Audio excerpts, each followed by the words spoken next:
ignore them and don't give them any kind of positive. Okay. I don't know if it would be strictly a function, but his self-esteem is a big issue, I think. And I think a lot of what he's doing is either defending or trying to build his own self-esteem.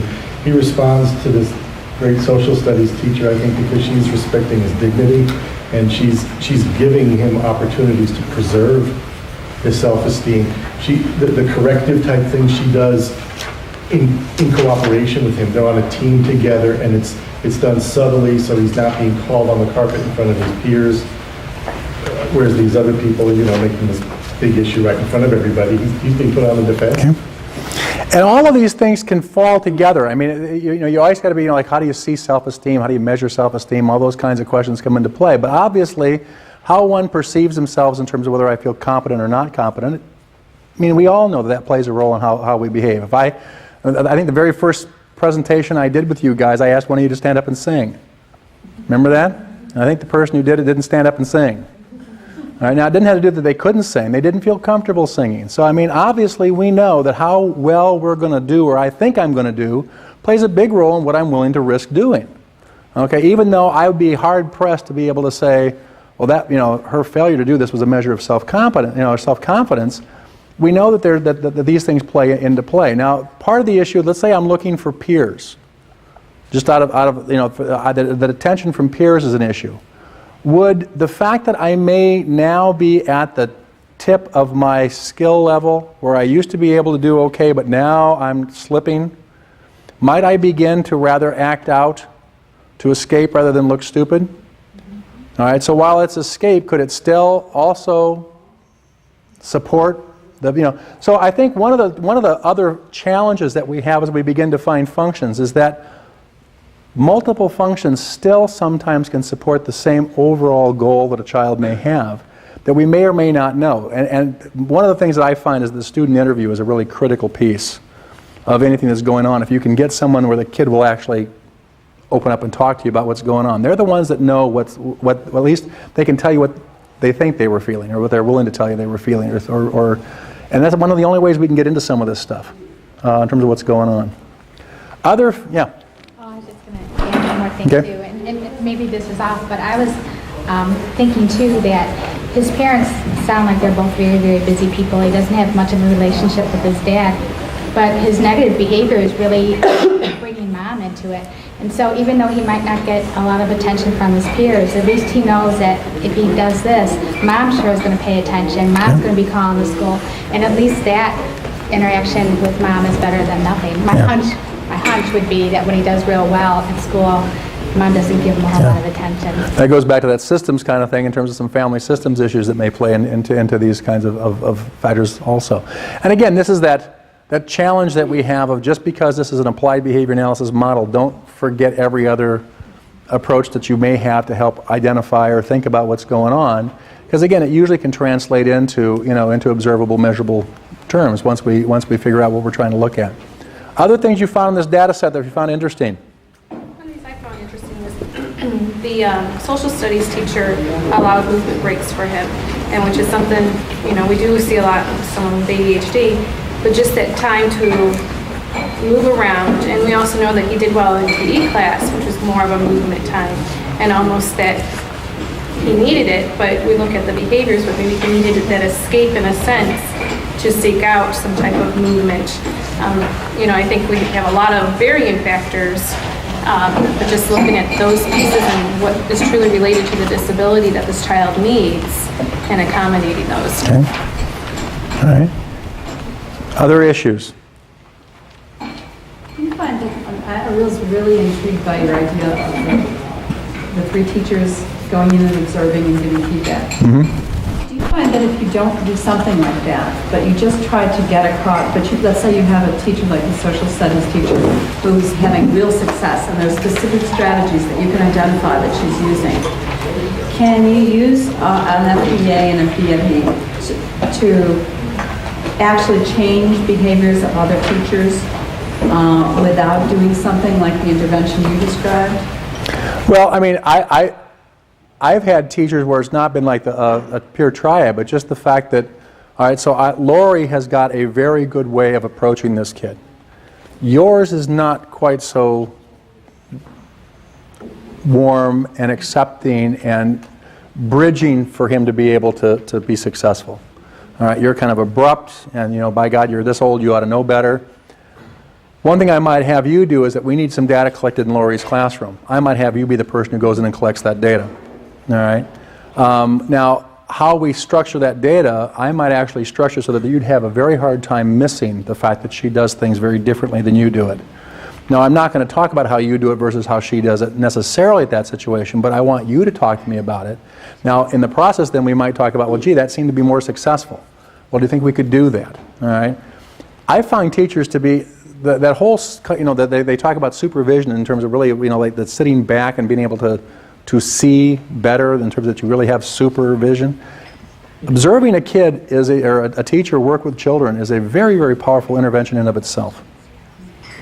And again, building people to be more likely to intervene and to do the intervention plan.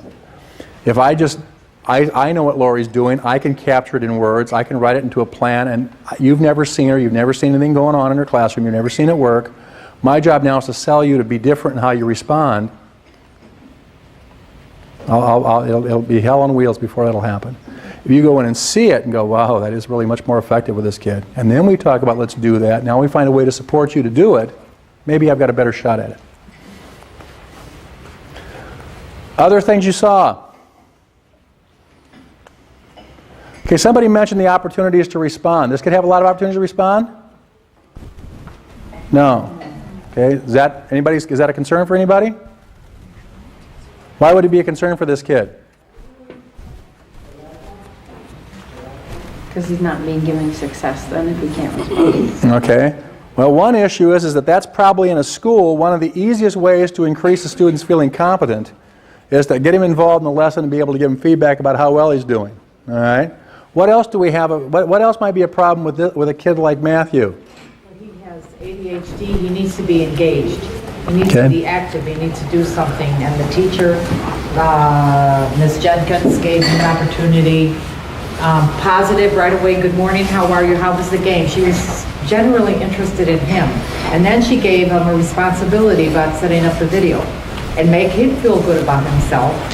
And he was engaged more, and it's just he felt more part of the lesson, I think. Okay. So, yeah, I mean, obviously, if I've got a problem, by virtue of my disability of staying focused, having very few opportunities to actively touch into the lesson isn't going to help.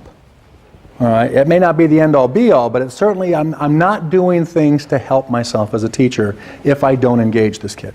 This kid probably needs to be engaged more frequently. All right. Compliance, somebody mentioned the compliance thing. When he didn't comply, what was the common consequence? Nothing. All right. Now, do you think that's rare?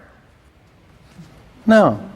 All right. So if I'm concerned about a kid complying and there's nothing when they comply, It's just going to foster more. There's certainly nothing in the system that necessarily is promoting my becoming more compliant, engaged, attentive, hooked in terms of the structure that's going on. Okay. So there's a number of things that are happening that whether they're the ultimate cause or not, that's where I say that oftentimes you can find things as you watch the context that just become very natural of saying, this probably doesn't make a lot of sense. And even if I'm not 100% sure of the function, there are some things we can do to make a much better program for this kid in terms of this student's functioning in the classroom and in the setting based upon the information that we're collecting. Anything else that you saw? Yeah. And actually, based on what you said, the science teacher had a perfect opportunity to do just that and then skipped right past it. While he was not noticing, he set up his Bunsen burner. He could have used it as the example to show the entire class. Mm-hmm. But instead of praising him and then using him so he could be doing something, he completely ignored the good on-task behavior. Right. Because he didn't do it when I want him to do it. We have ways of doing this in my class, and this isn't it. All right, and I mean, but that all, these are all things that go on. All right, in your groups, what I want you to do, based on whatever you think the function is in your group, based on what you've identified as some of the key issues in terms of antecedents, consequences, I'd like you to draft what you think would be a good, what are the elements of a good behavior intervention plan for Matthew? Okay? And then we're going to share those.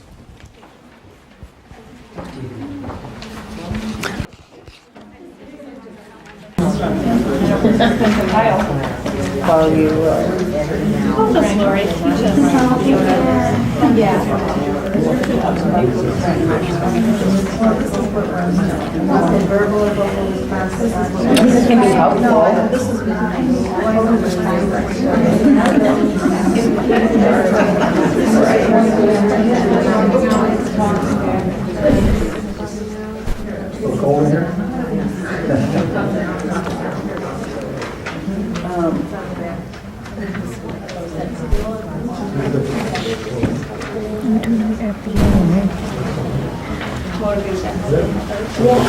And he knows what to do. He seems to understand what is asked of him. He seems to understand. I'm wondering if the man with the camera can hear us talking. Well, he can. He just told me. Well, sometimes you're going to notice that we're talking. Sometimes we're not talking. We're just moving our lips. So you know, okay. We're confusing him. Yes, this he is. Sometimes something hears voice, and then sometimes we're...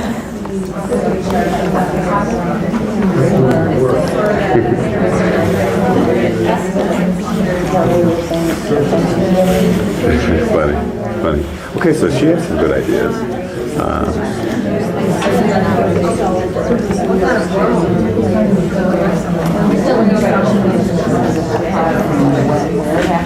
What class would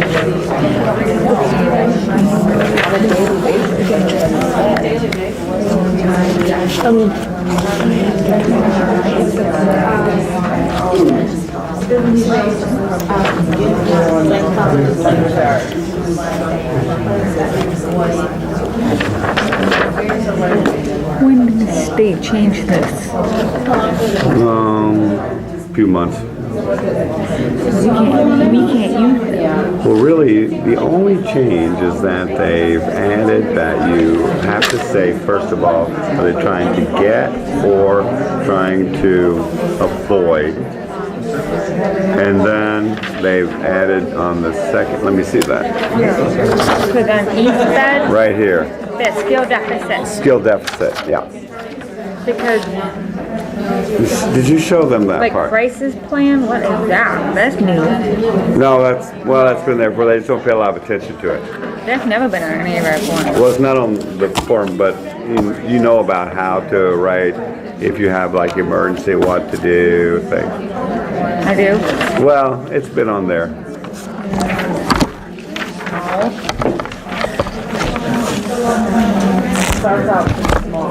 They've added this, which, so it's like little changes, not a lot of changes, It's a lot of changes. It's a lot of changes. Not really, it's like 2 or 3 things changed. The rest is the same. So that's why I But I wrote, can't use that form. no, that's why I wrote that blue, But I can't use that one either. this one. I can't use that either. Well, Because it's not on your East school's Side. gonna have to change because the state requires this now. Well, just don't do your job. Yeah, and just get fired. No, because on East Side, this is the East Side. This is what we, each question, each screen. We have to do all ours on a computer. On East, But the school will be on required to East Side. change that. I wrote this Yeah, like I really got that. 8 years ago, the first time. And I wrote out how to do, and it's like first, second, third, right? 1, 2, 3, 4, 5. And it gives you the form, and I filled it out. So first, Yeah, I got that. Yeah. but now I've changed it because now, I got the new one.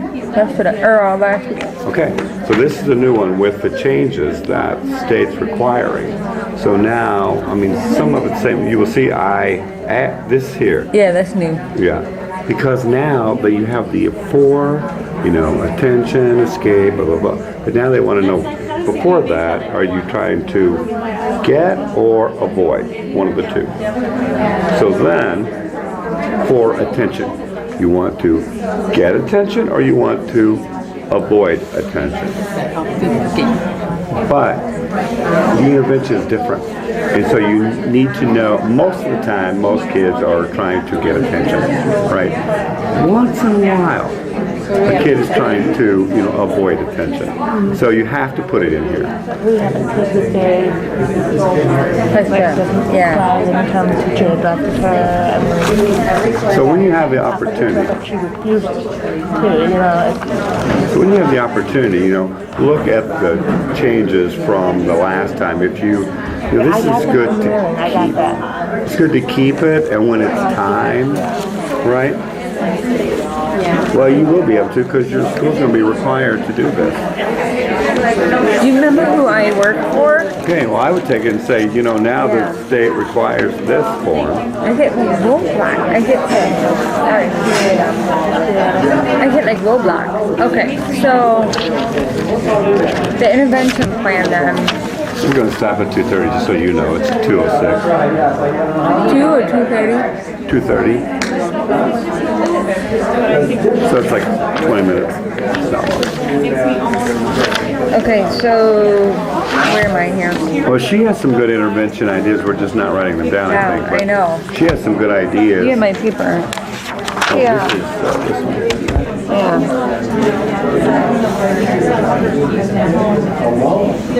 We want to. He really seems to be tuned in on those cues. He really, from reading that dialogue.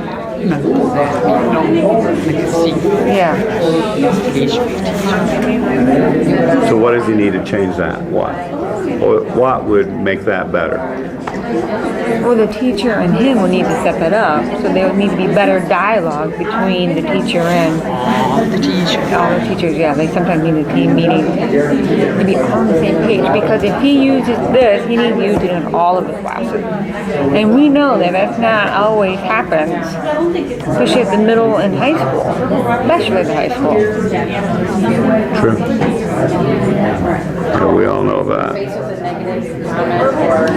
And not just only hearing kids, but also the deaf are hearing something in the classroom, they're not even doing the same thing. Are you a teacher or a social teacher?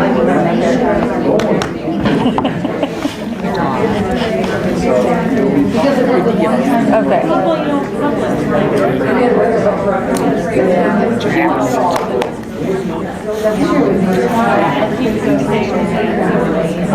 Then came back and she was Jackson. What? Jackson.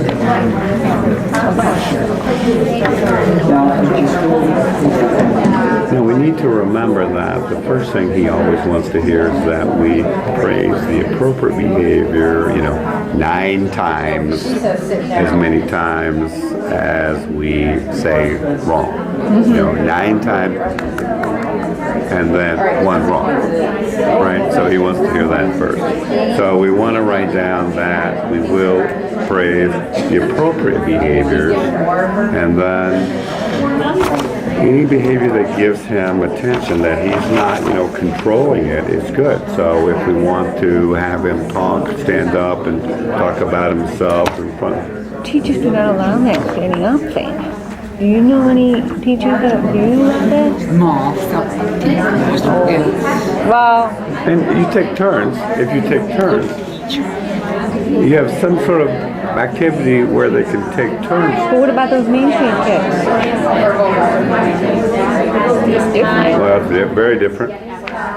He gets attention there, negative, because of just being different. Because in the self-contained classrooms, they're able to walk around and do whatever, most of them anyway. Then when they go mainstream, rotation classes or art classes, they're not allowed that. That's right. That's right. That's when the trouble starts. Then they'll get pulled out and to be back in self-contained. And then they're not successful in the mainstream. Yeah.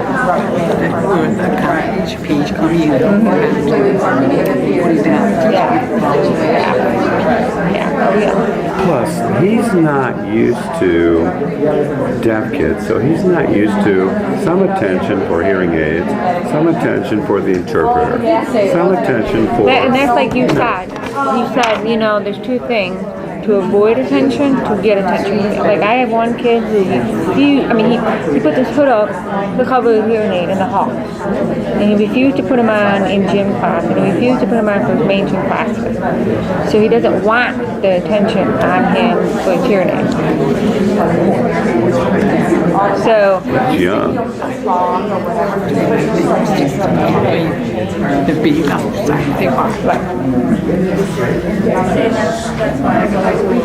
So anyway, there's many activities where we could get attention for him, positive. But you guys are in the class. What can you do, like in a mainstream class? Well, I remember when I was, like, give me an example. If you wanted positive attention for yourself, you raise your self-esteem in the mainstream class, what could you do there? Well, I just remember, like, when I was a mainstream kid, I was always trying to do well in sport. You know, like, get those A's. That's what I got praised, is when I did good behavior. So for a kid like that, maybe, you know, sometimes, especially for an ADHD, you might have to cut down some of the work if it gets too overwhelmed.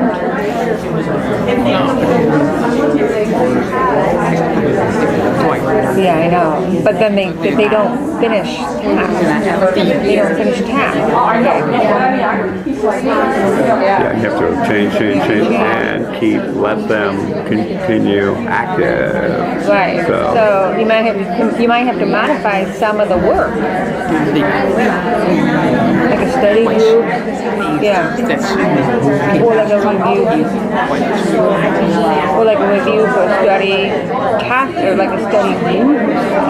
And ask questions if you're pretty, you think they'll know the correct answer, and kind of wait until he knows.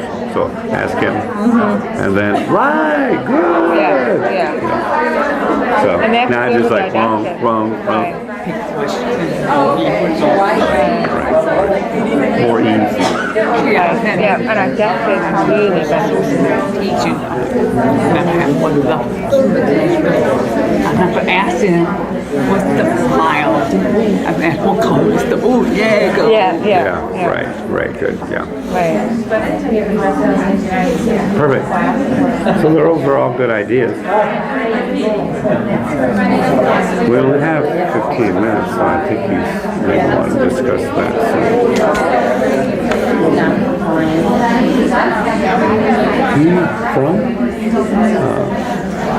All right, what have people found? Supplies and helps, maybe if he finished. All right, first of all, what did you think the function was? Avoidance. All right, task avoidance? That's what we thought of. All right. Those classes. So one of the things we talked about were more of a positive intervention for when he does comply. He liked putting something together for the other teacher. He seemed pretty good with his hands. So tying that into positive. Okay. All right. So he could get engaged in some kind of an activity. All right. As a reinforcer for getting engaged with the task. Okay. Okay. Are you going to do anything with the task? Are you going to do anything in the context to make the task more doable or anything? Oh, absolutely. We talked about all the good things that the other teacher had done. Giving him breaks, cutting down the written assignments into shorter ones. Those things seem to all work for a child with attention deficit disorder. Okay. So you're going to build some of those kind of things in as part of the structures to help the context, so that you've got a better trap as far as that he can do the work and that it's going to be, he can be successful. All right. Now you've got an activity task. Is there anything in the data that would suggest that that's the kind of reinforcer you should go with, or is there other reinforcers that you might want to think about? Is there any other thing that you see this kid looking for that you might want to build into the reinforcer? Well, we talked about him wanting that positive interaction with the teacher, but we didn't know how to implement that and have the teacher who's not real fond of him do the positive conversation interaction, which he seemed to really enjoy with the other teacher. Okay. All right. Okay. All right, anything? He wanted to help. He helped the one teacher with the VCR, and so that's giving him the attention. I mean, I think along with the attention is another function. Okay. How are you going to provide the reinforcement for him? So I've finished the task. You any thought to that? How are you going to note that he got it done? Any way that you're going to? I'm thinking about like data collection and just the system in terms of that I get recognition that I did the task. Usually when we do it, then the teacher gives him a plus and that earns him like 5 minutes towards something that they enjoy. We always ask the children what they enjoy, whether it's lunch with the teacher, 5 minutes of computer time, going down to the library. But it's usually done on a daily sheet. Okay. All right. Okay. Any comments? Questions on that one? Well, we talked about since his age, like having a self-evaluation chart or something where he can keep track of that, and then maybe whatever, if you have only the one teacher that's really on board, he can get the big reward at the end. If it's that social time, or if one teacher agrees that like they can have for all the kids. That's where the kind of thing where you can go with all the kids in the activity while they earn this at the end. Okay. But more of him keeping track of it, and then that might help the self-esteem. If he keeps track of when he earns it. All right. So maybe building into that, not only are we going to reinforce, task compliance or whatever the situation might be. Were you guys doing task compliance also, or task engagement? Or what behavior were you looking at? Attention or dysfunctional behaviors. Okay. So, in your plan, then, what were you doing? What strategies? Yeah, I mean, so what's your plan? Okay, didn't get that far. I think that during instruction, a thumbs up from the teacher, and also seating near the teacher, sitting towards the front of the room, rather than in the middle of the room, or sitting with the teacher getting closer to him, looking over the work. Okay, so some of the things you're going to think about a little bit of proximity control, this kind of thing, as far as. Talking about developing a signal with the teacher, like the social studies teacher, they had a signal that was established if he was needing a motion, a movement break, or something like that. Okay. All right. Okay. What did some of the other people do? What did you guys?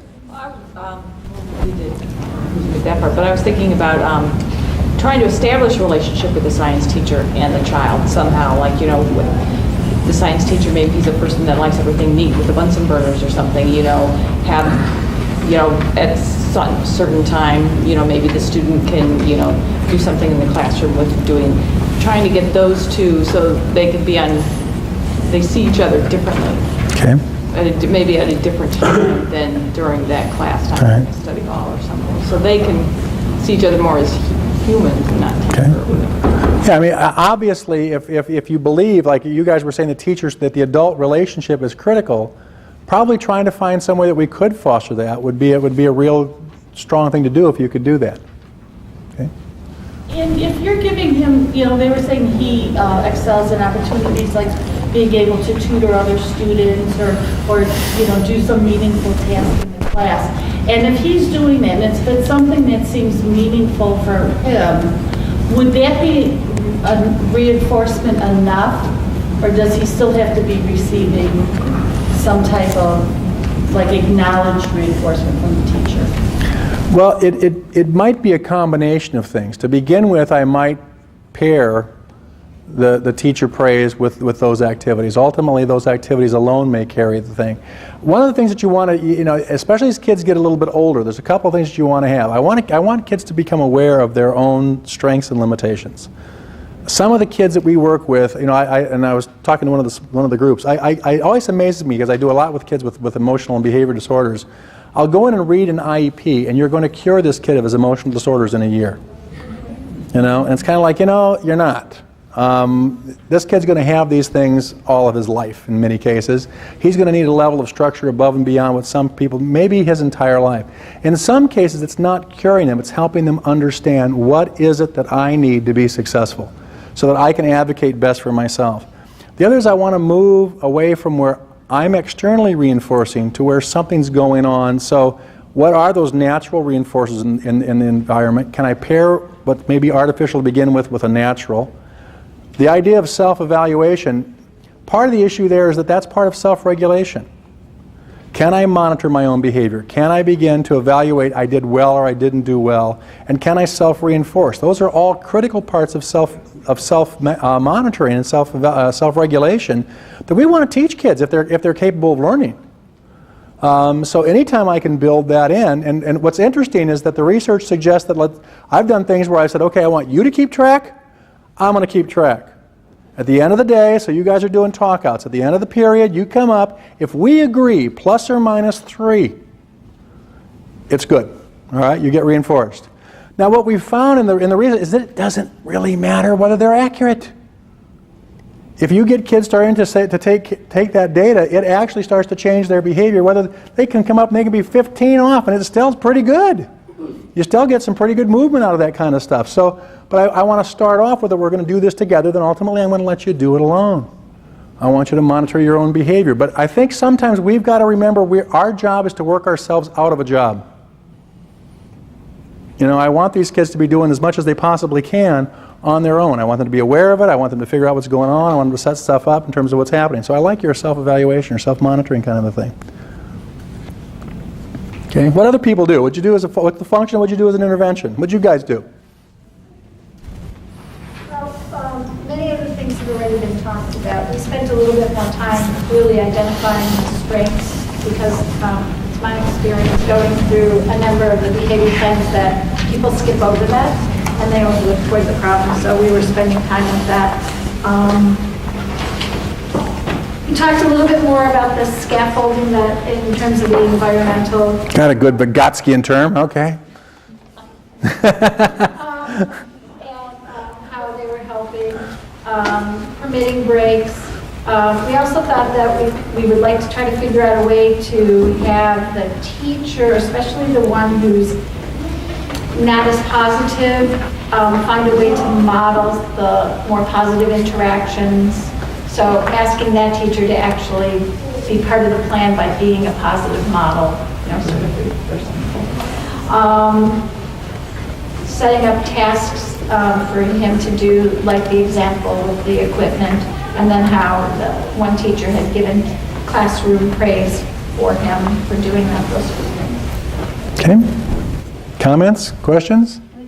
Self-advocacy piece too, trying to get him to be able to identify when he needs those breaks and to be able to set up a structure where it's okay for him to identify when he needs them. Okay. All right. Okay. What'd you guys come up with?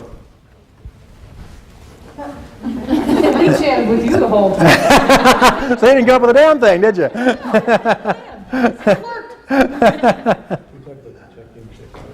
Yeah, we were talking about before about the check-in, check-out thing, whether or not you have to do that before you do a BIP, and you know, it's like one question leads to more questions as to where does it fit in and that sort of thing. So just putting in the comments that the social studies teacher, things that have gone well for the student, to kind of work those into the BIP, have them written down under the interventions, previously tried interventions, to show that that is something that can work, to show that, you know, there is some support for that. Mm-hmm. One of their questions when I was over there was the fact that they said, well, gee, let's say we all sat down and because we had this great stuff that we learned from this social studies teacher, if we all sat in the meeting and kind of agreed that, gee, this is probably pretty good stuff, why don't we just do this?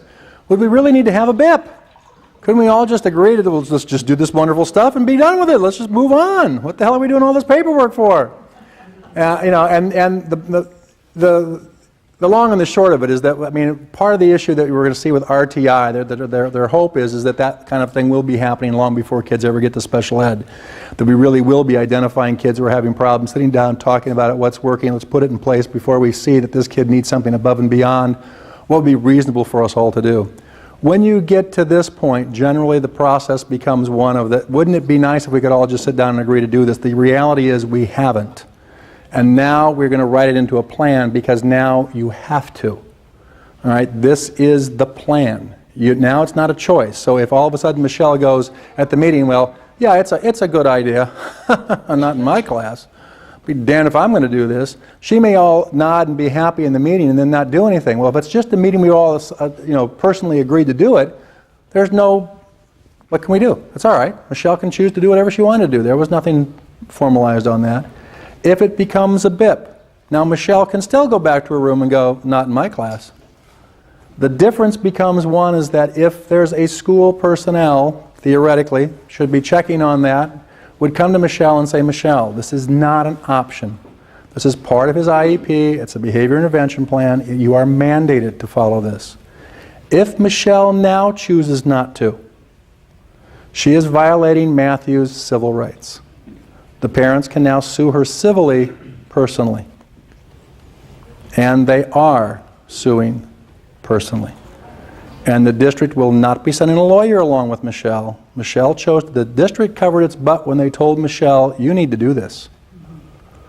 It is Michelle's unilateral decision to not do this. And that's her violation of the kids' civil rights. And we are now seeing lawyers going after parents and lawyers going after teachers for this, and it's resulting in usually somewhere between $20,000 and $100,000 fine on the part of the teacher. Again, paid for by the teacher. But the reality of what I've seen in a number of districts is I've never seen one single person enforcing. Yeah. The number one reason that behavior intervention plans don't work is they're never implemented. And where I'm starting to work for the first time, I'm going around and talking to paraprofessionals and professionals, and nobody even knows where to look for the last plan, whether there is a plan or not. There's no setup for how to do that. But even when in a day treatment program, when everybody knows there is one, in the middle of a crisis, I've never seen anybody go and check. Or anybody monitoring whether it's being followed or not. That's one of the things I've been mulling over. It's like, what's the way to make that happen in a lot of different settings? Part of the, I think that's, Besides threatening people by telling them parents are successfully suing, which I think a lot of people don't know. Yeah. Ideally, if you've got a plan that's, I think one of the problems is that oftentimes plans aren't practical. Plans aren't understandable. Plans are written in a whole bunch of prose, and as a teacher, I don't even have the time to read this 23-page plan, much less follow it. Or it's so cryptic, I don't understand what the hell it means anyhow.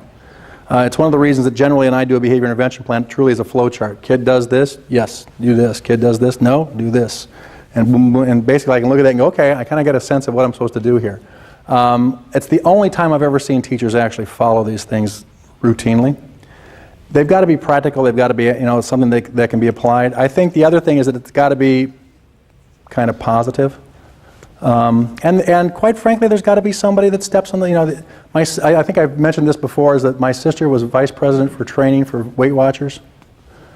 Now, what makes Weight Watchers work, they've spent millions of dollars testing Weight Watchers to see what, it's because somebody watches you when you step on the scale. That's what makes Weight Watchers work. Take that piece away, it's not any better or worse than any other weight.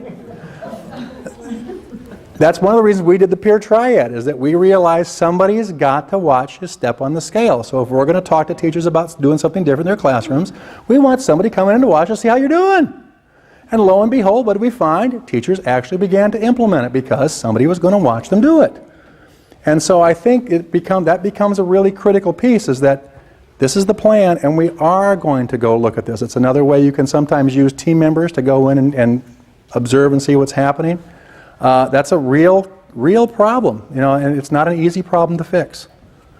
I think that was my situation. We are kind of an island. We don't have a school district dictating to us, but we're a co-op and we kind of do our own thing. But what we do is we schedule IEP meetings to monitor the plan. I think having Raven come in, is kind of a person with a stick, even though you certainly don't go in there like, you gotta do this. You're real good at getting everybody to at least try it. And then we can see the progress that's been made, and then more people buy into it as you go along. But it would be real hard to do junior high or high school level when everybody's off doing their own thing and nobody talks. We're in a room together, so it's a little easier that way. In our district, we are a junior high, and some of the teachers have 6 teachers. So what we do at the beginning of the year is we do what they call an Iep Quick Look. And on there it tells the teachers what accommodations they need to make for these students in the general ed, and also they'll attach the behavior plan. So if a teacher comes back and says, I don't know what you're talking about, we know that they've gotten it. But it's a lot of work for the teachers at the beginning. But we make sure that everyone, including the gym teacher, the music teacher, everybody gets them. And it's really tightened things up. And then our 504 person in the district has also started doing that at the beginning of the year. And Yeah, everybody's aware. Yeah, if you don't have an IEP at a glance kind of a thing, it's really a good thing to adopt. I will tell you in closing, I guess, because time just goes fast in this, what we did to the kid who was most like this kid is that we basically, the function of the behavior, we were looking at the disruption and the defiant behavior. We actually, the team anticipated that the function of this behavior really was for peer attention. That the kid was trying to be accepted by his peers. The other stuff kind of fed into it. He was beginning to struggle academically. He did find that by being defiant to the staff, it gained him some peer approval by the peers he was trying to impress. There were a number of factors going in. What we basically did was a process where we built him into a lot of leadership kind of activities where he could be, he did some peer tutoring, different kinds of things where he could be seen as the person who's competent and capable, because he was a pretty bright, capable kid. We then did a hero system in the classroom where if he decreased the number of times he was defiant, he monitored it as well as the staff monitored it. If he reduced the number, so let's say on average I did 5 disruptive defiant comments in a class. If I brought that down to say 4 or 3 or whatever, I was reinforced. My reinforcement was everybody got something. And it was free time. One classroom was just every kid got a Jolly Rancher. But all of a sudden, I could be the hero. I could gain something for everybody in this class by improving my behavior. Okay, it did 2 things. One is that the class themselves realized, I'm going to do better if Matthew does better. So when Matthew becomes defiant, I'm going to be less likely to laugh at Matthew's becoming defiant, because this is going to take away my free time or my Jolly Rancher. It also allowed him to be somewhat supportive of the rest of the kids. Okay, so it became an issue of beginning, the big issue is that when you think, the function is peer support, which is what we believed it was, then what he's got to get when he's improving his behavior is peer support. What we've got to do is make the current behavior less effective, more alternative behaviors more effective, build him some ways to get into this process. We realized that teacher and staff interactions were all part of a precursor because of some of the other issues. We had to make this kid more successful, more competent. He did not want to look foolish. He did not want to look stupid. So if the instruction wasn't effective and he got lost in the instruction, he was going to look stupid, then he was going to act out. So all of those things became critical factors of getting in place ahead of time as part of the proactive response. Well, and when we were discussing our plan, we kind of gave him the opportunity to indicate whether he would be interested in responding or not. So we had like a dual-sided card, red meant, oh God, please don't call on me, and green meant, yeah, I'm okay, I'm following along, I got this one, call on me. And then we also felt that that would be a visual cue for the teacher to know when to call on him, because maybe the teachers kind of stopped calling on him because every time he would give a wrong answer, the teacher would say, no, that's not correct, and then he starts acting out to get the attention from his peers, that maybe then if he knew the answer and was willing to participate, he could indicate that to the teacher and she would know to call on him. Okay, great. We also had the teacher give him one correct answer every day ahead of time, so that then when she did call on him, he would for sure know the right answer. One of the things that, it's one of those easy, hard things that if teachers could just learn that instead of verbal reprimand as their first knee-jerk reaction to inappropriate behavior, that their first approach was to simply attempt to engage the kid in the academic they're working on where he can be successful. So instead of saying, would you stop that and pay, if I just asked you a question that if somebody said, look, it bets your month's salary that this kid can get this answer right, what would you ask him? And ask the kid that question. Get him involved, so all of a sudden I go, yeah, right, good job. Okay, now I've pulled you back in. and it's a success message, not a failure message. We jump on these failure messages all the time, and we wonder why these kids want to tell us to, go jump in the lake, All right, last minute questions, comments, concerns? Go home.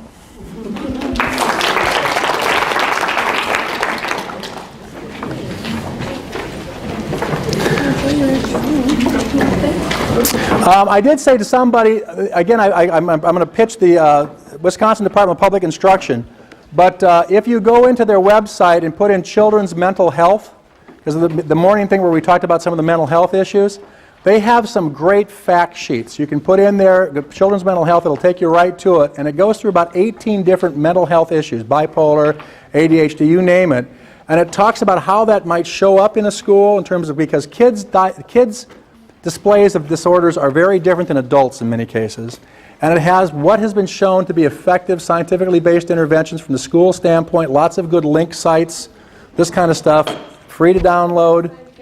It's the Wisconsin Department of Public Instruction.